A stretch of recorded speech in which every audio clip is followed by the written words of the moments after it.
നമസ്കാരം. Media vision വാർത്തകളിലേക്ക് സ്വാഗതം. ഭാഷാശ്രീ ആർ.കെ. രവിവർമ്മ അനുസ്മരണവും പുരസ്കാര സമർപ്പണവും പേരാമ്പ്ര റീജിയണൽ ബാങ്ക് ഓഡിറ്റോറിയത്തിൽ സംഘടിപ്പിച്ചു.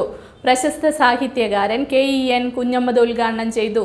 പേരാമ്പ്ര കേന്ദ്രമായി കഴിഞ്ഞ 13 വർഷങ്ങൾക്ക് മുമ്പ് ആരംഭിച്ച ഭാഷാശ്രീ സാംസ്കാരിക മാസികയുടെ 15ാം വാർഷികാഘോഷത്തിന്റെ ഭാഗമായി ഭാഷാശ്രീയുടെ മുഖ്യപത്രാധിപരായിരുന്ന ആർ.കെ. രവിവർമ്മയുടെ 8ാമത് അനുസ്മരണവും സംസ്ഥാന പുരസ്കാര സമർപ്പണവും കവിയരങ്ങും പേരാമ്പ്ര റീജിയണൽ ബാങ്ക് ഓഡിറ്റോറിയത്തിൽ സംഘടിപ്പിച്ചു. കഥാകൃത്ത് ജോസഫ് പുതക്കുഴി ചടങ്ങിൽ അധ്യക്ഷത വഹിച്ചു. സാഹിത്യകാരൻ കെ.ഇ.എൻ. കുഞ്ഞമ്മദ് ഉദ്ഘാടനം ചെയ്തു. സൂക്ഷ്മമായി കൃത്യമായി നമ്മുടെയൊക്കെ ജീവിതത്തെ അടയാളപ്പെടുത്താൻ, എന്നാൽ മനനം ചെയ്യുന്നവർ എന്ന അർത്ഥത്തിലുള്ള ഒരു നോവലിനെ മാത്രമല്ല, ശ്രീനാരായണ ഗുരുവിൻ്റെ പ്രസിദ്ധമായൊരു പ്രയോഗമെടുത്താൽ അറിവുള്ളവനാണ് ജീവി. തിരുക്കുറൊരു പ്രയോഗമാണ്. ശ്രീനാരായണ ഗുരു ഒന്ന് വിപുലപ്പെടുത്തിയിട്ടുണ്ട്.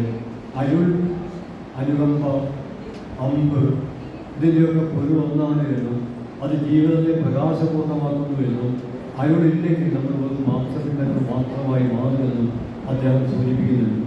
അതുകൊണ്ട് ഇത്തരമൊരു സാംസ്കാരിക സമ്മേളനത്തിൽ നിൽക്കുമ്പോൾ അല്ലെങ്കിൽ നമ്മളിതിൽ പങ്കെടുക്കുമ്പോൾ അതൊരർത്ഥത്തിൽ നമ്മുടെ ജീവിതത്തെ പ്രകാശപൂർണ്ണമാക്കുകയാണ് എന്നാണ് ഞാൻ സൂചിപ്പിക്കുന്നത്. മലയാളത്തിലെ ഒരു കവിതയിൽ ഒരു പ്രയോഗമുണ്ട്. ബഷീറിൻ്റെ ഒരു കവിതയിലാണ് ആ പ്രയോഗം. എത്ര പ്രയോഗിച്ചാലും ഗോഡ്സേക്ക് കവിതയിൽ വെച്ച് ഗാന്ധിജിയെ കൊല്ലാനാവില്ല. എത്ര നിറയൊഴിച്ചാലും ഗോഡ്സേക്ക് കവിതയിൽ വെച്ച് ഗാന്ധിജിയെ കൊല ചെയ്യാനാവില്ല. മറ്റൊരർത്ഥത്തിൽ പറഞ്ഞാൽ കവിതയും കൊലയും കൊലകൊലയും സാധ്യതയാണ്. ജോർജ് മാസ്റ്റർ കുറുവാച്ചിറിയുടെ ഗോവയിലൂടെ PM ഉള്ളൂരിൻ്റെ നോവുന്ന സ്മരണകൾ എന്നീ പുസ്തകങ്ങളുടെ പ്രകാശനവും നടത്തി. ഉഷാ സി നമ്പ്യാർ പുസ്തകം ഏറ്റുവാങ്ങി.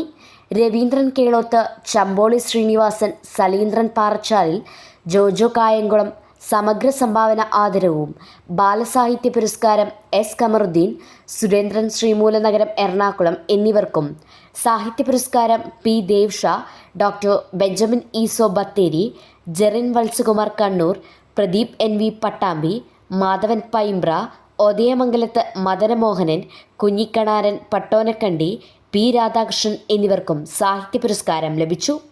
കവി P.J. ഈപ്പൻ മുഖ്യ അതിഥിയായി. VP ഇബ്രാഹിം, ഉഷാ സി നമ്പ്യാർ, സഹദേവൻ മൂലാട് തുടങ്ങിയവർ ആശംസകൾ അർപ്പിച്ച് സംസാരിച്ചു. പുരസ്കാര ജേതാക്കൾ മറുമൊഴി നൽകി. പ്രകാശൻ വെള്ളിയൂർ സ്വാഗതം പറഞ്ഞ ചടങ്ങിന് സദൻ കൽപ്പത്തൂർ നന്ദി പറഞ്ഞു. News bureau, media vision.